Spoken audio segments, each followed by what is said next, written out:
perempuan. Apa kata perempuan itu? Inni wahabtu laka nafsi, I give myself for you.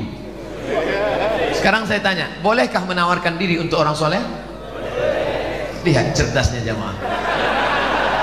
Kita cukup sebutkan dalil, dia sudah. Maka kata ulama, boleh menawarkan diri pada orang yang soleh dengan syarat dia tidak mengumbar itu kepada orang lain sehingga menyebabkan malu. Dalil kedua, istri Nabi Khadijah, dia pakai ekonomi syariah. Khadijah punya barang yang membawakan barang dagangan itu seorang pemuda ganteng bernama Muhammad sallallahu alaihi.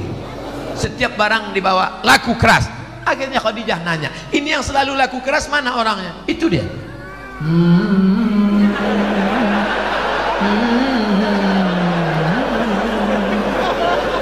Itu dia. Iya. Siapa namanya? Muhammad. Yang ganteng itu. Iya. Maka kata Khadijah, diutuslah seorang laki-laki. Coba tanya dia, mau nggak dia nikah sama saya? Ditanyalah, hai Muhammad sallallahu alaihi wasallam. Ya, itu tuan yang punya barang-barang kita selalu kita bawa, dia mau sama kamu. Itu dalil boleh perempuan menawarkan, tapi melalui wali. Wahai adikku akhwat, engkau punya wali 6: ayah, datuk, kakek, abang, adik, abang ayah, adik ayah, pakcik. Maka kau sampaikan supaya dia ngomong ke sana. Nah, siapa dia orangnya? Itu Pak Ustaz, anak remaja masjid di Al-Kausar itu. Kasih tahu, dek, ya, mau datang ke rumah saya? Ada apa Pak? Datang bertamu, minum-minum aja sore. Datanglah, nanti keluarlah ente bawa mani.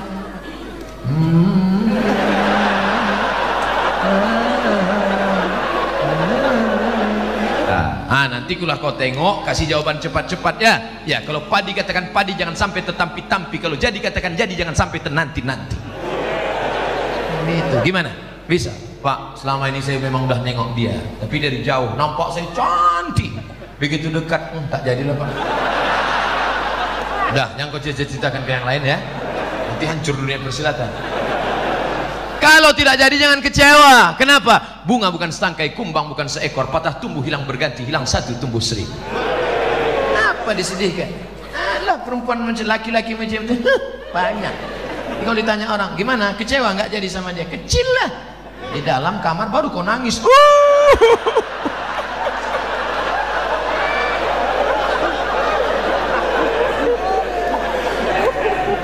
Ini sudah ditetapkan Allah. Ini takdir sudah tertulis di Lauhil Mahfuz bahwa teh kotak ini punya Abdul Somad, bahwa minuman ini punya Abdul Somad. Ini takdir.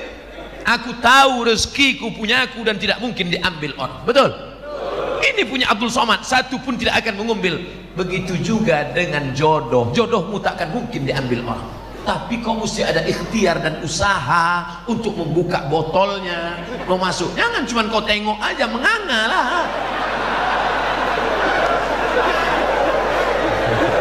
Harus ada usaha.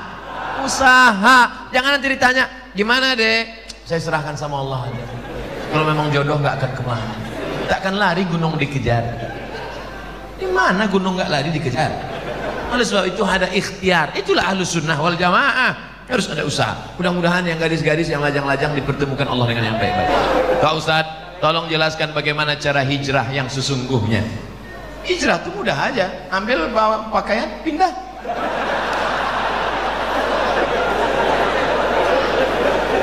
Itu hijrah tempat. Hijrah yang sesungguhnya itu apa? Wal muhajir man hajara ma nahallahu an. Orang yang hijrah adalah orang yang meninggalkan semua yang dilarang Allah Subhanahu wa taala. Oleh sebab itu hijrah ini total. Hijrah yang akidah Ahlus Sunnah wal Jamaah la ilaha.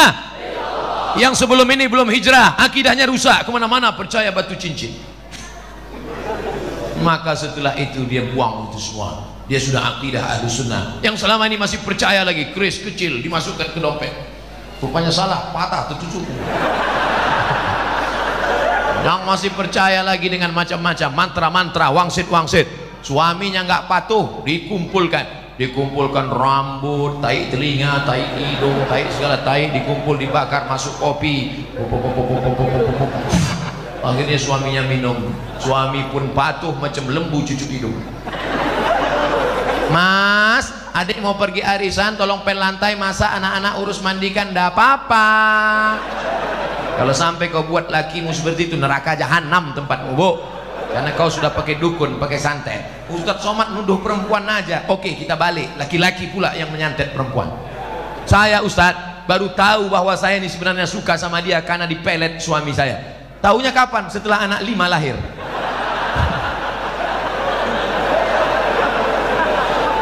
Gara-gara siapa kalian juga yang salah?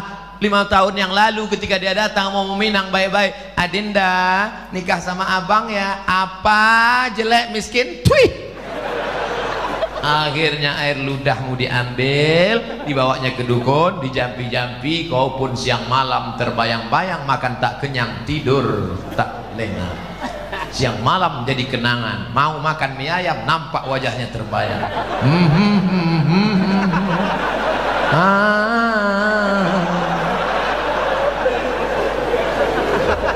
Apa mau dikata, nasi sudah jadi tai ayam. Jangan lagi hijrah masalah akidah, hijrah ekonomi, beralihlah ke Bangkal Timtara Syariah. Kenapa Ustaz sebut itu?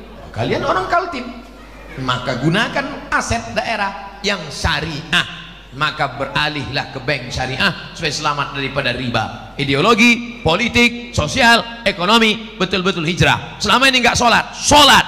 Alhamdulillah suami saya sejak dengar ceramah Ustaz Somad sudah hijrah. Oh, sholatnya rajin sekarang Pak Ustaz. Sholat apa? Sholat Jumat. Sholat kok cuma hari Jumat? Sholat zuhur, sholat asar, sholat maghrib, sholat isya, sholat tahajud, sholat duha, sholat qabliyah, sholat ba'diyah, sholat witir. Minta ampun kepada Allah atas segala silap dan salah kita. Mudah-mudahan Allah menerima hijrah kita insyaallah. Ya ayyuhalladzina amanu, hai orang beriman, tubu ilallah, taubatlah kepada Allah, taubatan nasuha, taubat nasuha. Apa saja bukti Islam adalah agama yang benar? Kenapa Allah membiarkan orang-orang membuat agama-agama yang lain? Kenapa enggak orang itu Allah hilangin aja?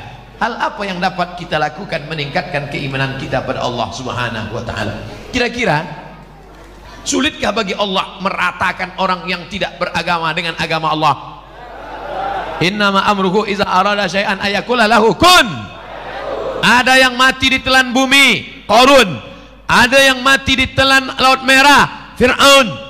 Ada yang mati karena nyamuk, Namrus yang gagah perkasa, raja yang membakar Nabi Ibrahim, itu matinya cuma karena nyamuk, lupa pakai autan.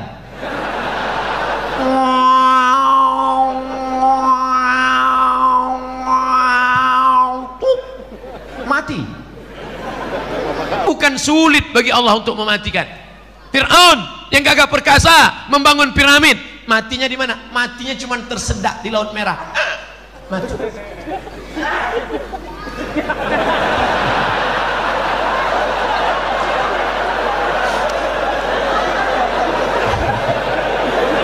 Oleh sebab itu maka kenapa Allah membiarkan? Pertanyaan anakku, pertanyaan saudaraku, ini pernah saya tanyakan kepada Profesor Dr. Syekh Muhammad Jibril, guru besar tafsir di Universitas Al-Azhar Kairo. Syekh, kaum Ad mati, kaum Samud mati, kaum Madian mati. Mengapa Bani Israel tidak mati, Syekh? Apa kata Syekh Muhammad Jibril tersenyum melihat saya? Anakku, kalau Allah membinasakan Bani Israel, lalu kau masuk surga pakai tiket apa? Kalau Allah menghancurkan Bani Israel di Palestina, lalu kau masuk surga pakai tiket apa? Ini Allah biarkan supaya dia menjadi jihad kita. Orang Melayu masih ada yang belum Islam. Supaya apa? Supaya Abdul Somad masuk ke hutan membawa bantuan setiap bulan Februari, setiap bulan Agustus, membuat sekolah tahfiz. Untuk apa? Supaya negeri itu menjadi negeri Islami dan kita berperan dalam dakwah. Abdul Somad di Masjid Al-Kausar ini bukan dakwah, karena ini orang baik semua. Yang dakwah itu kemana? Berdakwah kepada orang yang belum mengenal Allah, berdakwah kepada orang yang belum bersyahadat, ajak mereka ke jalan Allah. Dari jalan setan ke jalan Allah, dari jalan yang tidak diridhai Allah, dari jalan maksiat ke jalan taat. Itulah dakwah. Jadi kenapa Allah biarkan? Supaya kita mendapatkan pahala dakwah jihad fi sabilillah. Mana adrenalin dakwahmu? Mana semangat dakwahmu? Bangkitkan. Teman-teman yang belum hijrah, ajak dia hijrah. Tetangga yang belum sholat, ajak dia, ketuk pintunya. Assalamualaikum. Waalaikumsalam. Bapak belum sholat? Terserah saya, mau sholat mau nggak, apa urusan kamu? Pak, jangan kasar gitulah Pak. Pergi sana. Besok datang lagi. Pak, ayo ke masjid. Jangan aja ke masjid. Kau belum lahir, aku udah lahir. Hari ketiga datang lagi. Pak, ayo ke masjid. Jangan ajak saya. Nanti Bapak kalau mati kami campakkan ke sungai ya. Nah, Bapak ke masjid apa enggak? Nah, iyalah. Nah, 3 hari aja kena. Saya waktu kecil belum pernah diakikahkan. Akikah itu hari ke-7. Nggak ada duit hari ke-7, hari ke-14. Hari ke-14 nggak mampu, hari 21. 21 nggak mampu, nggak usah tengok kalender. Setahun, 2 tahun, 5 tahun, 6 tahun, 7 tahun, 8 tahun. Sekarang umur Bapak berapa? 40 tahun. Belum akikah? Belum. Pulang dari sini beli kambing, masak, saya datang makan semua. Tapi akikah saja, jangan cukur rambut, jangan ganti nama baru, jangan minta ayun pakai marhaban. Marhaba ayyanur, disangka yang di ayun cucunya, bapaknya. Akikah saja silakan. Boleh akikah setelah dewasa, boleh. Baca buku 37 masalah populer ditulis oleh Abdul Somad LCMA. Apakah lebih utama mengakikahkan diri saya sendiri atau berkurban? Al-kurban lebih utama, karena akikahmu tanggung jawab bapakmu, bukan tanggung jawab dirimu, dan hukum akikah itu sunat muakkad, tidak wajib. Duitmu berapa? 2,5 juta, kurban saja.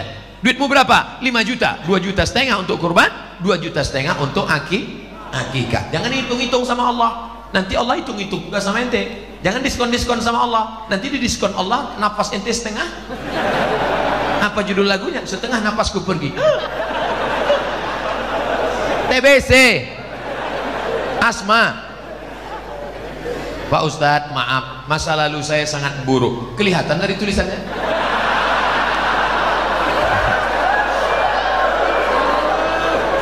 Sekarang saya lagi memperbaiki, Pak Ustadz. Bagus. Tak ada orang yang tak pernah bersalah, saudaraku. Orang yang baik bukanlah orang yang tak pernah bersalah. Orang yang baik adalah orang yang pernah bersalah dan memperbaiki kesalahannya. Lagu Roma. Tapi terkadang masih kepikiran masa lalu dan membuat niat baik ngedown. Nah, bagaimana cara agar kita tidak berpikir ke masa lalu? Jangan terlampau melihat spion ke belakang sampai kau lupa ada harimau di depan. Jangan terlampau melihat masa lalu sampai kau lupa menatap masa depan. Kalau perlu kau buang spionnya, campakkan, nengok ke depan aja. Maka tatap masa depan, Allah mengampuni dosamu, kau bangkit bersemangat. Lalu kemudian Allah akan memberikan keridhaan. Jangan lupa berjamaah dengan jamaah majlis pengajian Badak LNG maupun LNG Badak. Jangan sendirian, jangan pernah sendirian. Kenapa? Karena serigala hanya akan menerkam kambing yang sendirian, memisahkan diri dari jamaah. Kalau engkau berjamaah, insya Allah, maka jaga jamaah ini agar tetap istiqomah. Amin.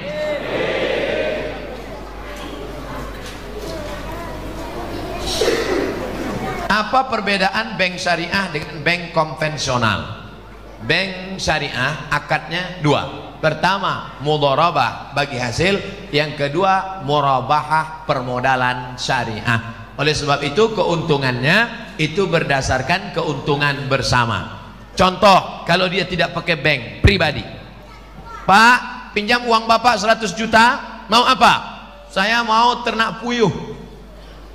Nanti kalau untung kita bagi, untung 150 juta, pulangkan modalnya 100, yang 50 dibagi 2, pulang 125, maka keuntungan 25 untuk bagi 2. 25 untuk yang modal, 25 untuk yang mengusahakan. Maka setelah engkau pinjami saudaramu 100 juta, doamu lebih khusyuk daripada sebelumnya. Begitu kau lihat mendung, takut puyuhnya mati, ya Allah, jangan sampai puyuh-puyuh itu mati. Karena kalau sampai puyuh itu mati, duitku hilang 100 juta. Itulah bedanya dengan konvensional.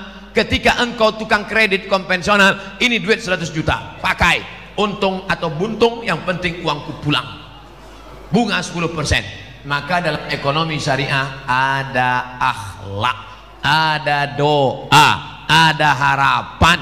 Ketika engkau pergi ke Jakarta, satu pesawat. Bapak mau kemana? Mau ke Jakarta. Dari mana? Dari Bontang. Sama dengan saya, sama. Bapak keahliannya apa? Saya ahli ternak burung. Boleh datang ke tempat saya untuk apa? Untuk pelatihan burung-burung puyuh. Maka diadakan pelatihan. Kenapa? Ada kepedulian. Karena engkau takut burungnya mati. Tiba-tiba pas diteliti tidak ada satu puyuh pun bertelur. Kenapa? Rupanya sarang puyuh dekat airport. Puyuh stres mendengar pesawat tiap hari. Datang bapak pelatihan, ini puyuhnya tidak bertelur karena stres. Setiap dia mau berhubungan nafsunya hilang karena mendengar suara pesawat, akhirnya dialihkan. Artinya apa? Hidupmu terus terpacu adrenalin untuk bekerja sama, tiap hari mendoakan, dan setiap ketemu kau bersalaman bertanya, Assalamualaikum adik-adik, sehat ya? Sehat ya? Sehat kan? Sehat? Sehat? Kau tanya sehatnya tiap hari. Kenapa? Karena kalau sampai dia sakit mati duitmu nggak balik. Beda konvensional dengan syariah, ada adab, ada doa, ada pelatihan, ada perhatian, ada kebersihan.